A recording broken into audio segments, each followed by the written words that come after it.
Hello everyone. आज actually मैं ये वीडियो शूट कर रहा हूँ यू नो कुछ मैसेज जो है मैं लोगों तक पहुँचाना चाहता हूँ, कन्वे करना चाहता हूँ। और ये बेसिकली मैं पेरेंट्स के लिए ये मैं शूट कर रहा हूँ। अभी जो कर रहा हूँ मैं कुछ अपनी बातें पेरेंट्स तक पहुँचाना चाहता हूँ यू नो तो आई थिंक आप सब मुझे जानते होंगे। मैं Roshan Singh, founder and director of Lakshya March institute.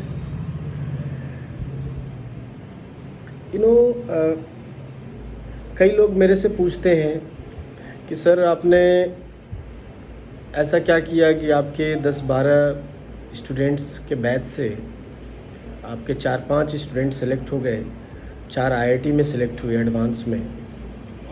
तो कई लोगों को ऐसा भी लगता होगा कि नहीं, स्टूडेंट्स ही इनको बहुत बहुत अच्छे स्टूडेंट्स इनके पास गए होंगे, एक्स्ट्राऑर्डिनरी स्टूडेंट्स। मैं इसीलिए मैं वीडियो शूट कर रहा हूँ, थोड़ा एक्सप्लेन करना चाहता हूँ आप लोग को, क्योंकि कई लोगों को मिसगाइड किया जा रहा है। कई पेरेंट्स मिसगाइड हो रहे हैं बिकॉज उनको आइडिया होता नहीं है कि हाँ ये फील्ड, बिकॉज हर कोई अपने फील्ड में उनको अपने फील्ड का नॉलेज ज़्यादा होता है। तो मैं थोड़ा एक्सप्लेन करना चाहता हूँ। आज के डेट में देखिए, एक मैं बात बताता हूँ। जितने भी बाहर में इंस्टीट्यूट्स है, चाहे एलन हो, आकाश हो, जितने भी इंस्टीट्यूट्स है, बहुत सारे इंस्टीट्यूट्स है। अनअकैडमी, आजकल अनअकैडमी ने भी ऑफलाइन स्टार्ट किया है, फिजिक्स वाला ने भी ऑफलाइन स्टार्ट किया है। तो मैं पेरेंट्स को सबसे पहले तो ये बताना चाहता हूँ कि देखिए, पहले तो ये ऑनलाइन वाले जो है आपको कैसे बिगिनिंग में आपको मिसगाइड किए। ऑनलाइन वाले पहले एडवर्टीज़मेंट करवा रहे थे कि ऑफ़लाइन पढ़ाई से बेटर है ऑनलाइन। क्यों? क्योंकि ऑफ़लाइन में इंस्टीट्यूट जाने आने में टाइम वेस्ट होता है ना। ऑनलाइन आपके घर पे पढ़ाई हो जा रही है, ऑनलाइन में आपके बच्चे घर पे पढ़ लेंगे। तो एक तो ये बात है। अभी वो खुद ऑफलाइन स्टार्ट कर रहे हैं। अब ज़रा जो पेरेंट्स मिसगाइड होकर अपने बच्चों का यूँ कहें, क्योंकि पेरेंट्स अगर मिसगाइड होते हैं तो बच्चों को भी तो वो मिसगाइड कर दे रहे हैं। बच्चे भी मिसगाइड हो जा रहे हैं। इनफैक्ट चाहते नहीं, वो अनविलिंगली हो रहा है। मैं जानता हूँ पेरेंट्स की इसमें कोई गलती नहीं है, बट अब बेचने वाले देखिए, पेप्सी थम्सअप को भी एडवर्टीज़मेंट करा कर दूध से ज़्यादा सेल करवा रहे हैं मार्केट में, है ना। दूध का, मिल्क का इम्पोर्टेंस उससे कम हो चुका है पेप्सी थम्सअप से। तो वे लोग पहले तो ऑनलाइन का मिसगाइड कर के ऑनलाइन जो है बेटर है ऑफलाइन से। एंड 2 साल स्टूडेंट्स को, कई स्टूडेंट्स का करियर उन्होंने बर्बाद किया घर पे बिठाकर। अभी ऑफलाइन वे लोग भी स्टार्ट कर रहे हैं। जो सबसे इम्पॉर्टेंट चीज़ जो मैं शेयर करना चाहता हूँ आप लोगों के साथ, वो ये कि हमारा रिज़ल्ट क्यों हुआ, है ना। उसका रीज़न है कि हम यहाँ पे लक्ष्य मार्च में हम 8 आवर्स स्टूडेंट्स को होल्ड करते हैं इंस्टीट्यूट में। 8 आवर्स एवरी डे यहाँ पे उन लोगों को बैठकर पढ़ने के लिए हमने वैसा प्लेटफॉर्म बनाया है। सीनियर फैकल्टीज़ 3 आवर्स क्लास में टाइम स्पेंड करते हैं। आप यहीं चले जाओ, किसी भी इंस्टीट्यूट में जाओ, आप देखेंगे कि आकाश हो चाहे एलन हो, मैक्सिमम जो है 3 से 4 घंटे एक दिन में आपके स्टूडेंट को, आपके बच्चे पे टाइम देते हैं। मैं यहाँ 8 आवर्स टाइम देता हूँ, है ना। देखिए 3 से 4 घंटे में अगर कोई बच्चा आपका एक्स्ट्रा ऑर्डिनरी है तब तो कोई टेंशन नहीं है, वो कर लेगा। जो डिस्ट्रैक्ट नहीं होने वाला है, एक्स्ट्रा ऑर्डिनरी है। बट जो स्टूडेंट एक नॉर्मल स्टूडेंट है, एवरेज स्टूडेंट है, उसको अगर आप 3 घंटे कोचिंग में पढ़ाकर, 4 घंटे कोचिंग में पढ़ाकर आप घर भेज देंगे, अभी उसको तो क्या करेगा? घर पे बैठकर वे सब फ़ोन चलाएंगे। अभी वो मैच्योरिटी नहीं है, क्योंकि अभी उसमें इतनी मैच्योरिटी नहीं है। वो फ़ोन चलाएगा, वो गेम खेलेगा, वो फ्रेंड से बात करेगा, वो अदर एक्टिविटीज़ में इन्वॉल्व होगा, है ना। और इस वजह से वो आईआईटी तो क्या है, एनआईटी वगैरह में भी सेलेक्ट नहीं होता, बिकॉज अभी उसको इतना रियलाइजेशन नहीं है कि हाँ वो उसे क्या करना चाहिए करियर में, क्या उसके लिए सही रहेगा, क्या गलत रहेगा, है ना।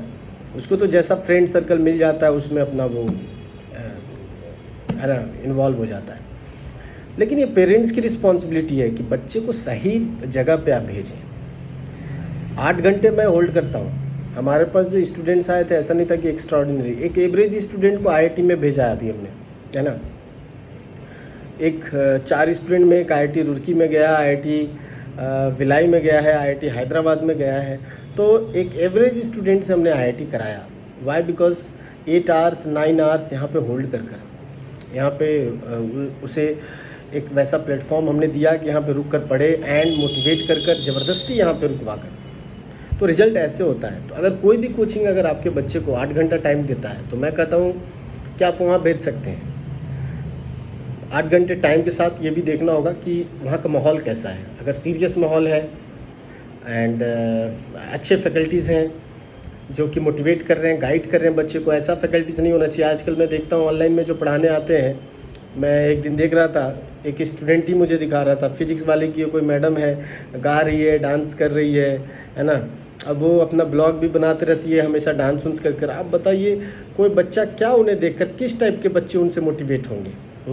आपको लगता है कि कोई बच्चा सीरियस हो पाएगा उन्हें देखकर?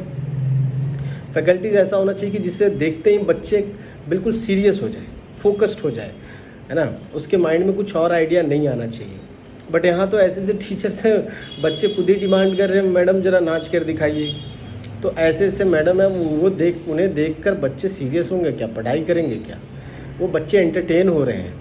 बट क्या हो रहा है, पेरेंट्स भी क्या हो रहा है, मजबूरी में बच्चों की ही बातों को सुन रहे हैं, बिकॉज उन्हें भी आइडिया नहीं है। और बच्चे उस समय मैच्योरिटी है नहीं, उनको लग रहा है नहीं सर मैडम बहुत अच्छे हैं, ये तो हमें गाना गा कर भी सुना रहे हैं, डांस कर भी दिखा रहे हैं, है ना, फुल एंटरटेन कर रहे हैं। तो सबसे इम्पॉर्टेंट चीज़ है कि टाइम। कोई भी कोचिंग आपको टाइम कितना दे रहा है और माहौल कैसा है उस इंस्टीट्यूट का। 3 इयर्स हो गए हमें ये लक्ष्य मार्च को रन करते हुए बेगूसराय में, एंड जो बेगूसराय के हैं उनको ऑलमोस्ट रियलाइज़ हो चुका होगा, जो जानते हैं हमारे सिस्टम को, कि किस टाइप का माहौल हमने यहाँ पे जनरेट किया है। तो रिज़ल्ट ऐसे नहीं होते हैं, है ना। हाँ, जो एक्स्ट्राऑर्डिनरी बच्चा है वो रिज़ल्ट कहीं से भी दे देगा, दिस नो डाउट। वो 3 घंटे भी पढ़कर, उसको बस थोड़ा गाइडलाइन की रिक्वायरमेंट है। बट अगर एवरेज बच्चे को आपको IIT कराना है, मेडिकल कराना है ना, तो उसको एक अच्छे माहौल एंड टाइम देना पड़ेगा। तो हमारा सबसे इम्पॉर्टेंट जो कह सकते हैं हमारे इंस्टीट्यूट का जो सबसे पॉजिटिव चीज़ है वो यही है कि हम एक बैच पे, एक स्टूडेंट पे 8 आवर्स 8 घंटे डेली टाइम स्पेंड करते हैं, और इसकी वजह से हमारे एक एवरेज स्टूडेंट भी IIT में जा रहा है। बाकी आप सब जो पेरेंट्स हैं, आप सब समझ सकते हैं, सोच सकते हैं। बट मेरा था कि एज एक मैं इस फील्ड से एजुकेशन इंडस्ट्री में एक तरह से मैं हूँ, तो मैं अपनी ये रिस्पॉन्सिबिलिटी भी समझ रहा था कि अपनी बातों को मैं आप लोगों तक समझाऊँ, बताऊँ, है ना। इसमें तो कोई शक नहीं कि धीरे धीरे सबको समझ में आ जाएगा। बेगूसराय में ही नहीं, मैं बात कर रहा हूँ अभी पूरे बिहार को ही लेकर चलता हूँ। धीरे धीरे हमारे रिज़ल्ट सबको बता देंगे कि कुछ तो हम अलग कर रहे हैं, और ये अलग करने का रिज़ल्ट है ना। अलग कर रहा हूँ इसलिए रिज़ल्ट हो रहा है। बट यही है कि एडवर्टीजमेंट कम है हमारा, तो लोग धीरे धीरे समझेंगे। बट मैं चाहता हूँ कि ज़्यादा से ज़्यादा लोगों को जल्द से जल्द ये चीज़ समझ में आए, ताकि उनके जो बच्चे का जो करियर बर्बाद हो रहा है, इधर उधर जो जाकर भटक कर आ रहे हैं। अभी बहुत सारे बच्चे कोटा दिल्ली जा रहे हैं, लेकिन आप देखेंगे 2 इयर्स के बाद वो ऐसे ही आएंगे और बर्बाद होकर कर आएंगे। हाँ, उसमें कुछ बच्चे जो बहुत अच्छे हैं, जो खुद ही काफ़ी पैसिनेट हैं, उनके अंदर खुद ही बर्निंग डिज़ायर है कि नहीं मुझे IIT करना ही करना है, वो मे भी अच्छा कर जाए। मैंने वैसे बहुत सारे वैसे बच्चे को भी मैंने देखा है कि वहाँ गलत फ्रेंड सर्कल में जाकर डिस्ट्रैक्ट हो रहे हैं। मैं दिल्ली में इतने साल मैंने पढ़ाया है, तो मुझे पता है। तो ठीक है, ये मैं अपनी बात को रखना चाहता था। बाकी अभी हमारा बैच भरते जा रहा है। 11th का बैच ऑलमोस्ट फुल हो चुका है, बहुत कम सीट्स अवेलेबल है ना। तो अगर अभी भी कोई चाहते हैं एडमिशन करवाना, अभी चल रहा है। थोड़ी फीस बढ़ा दी गई है क्योंकि सीट्स बहुत कम बच रहे हैं।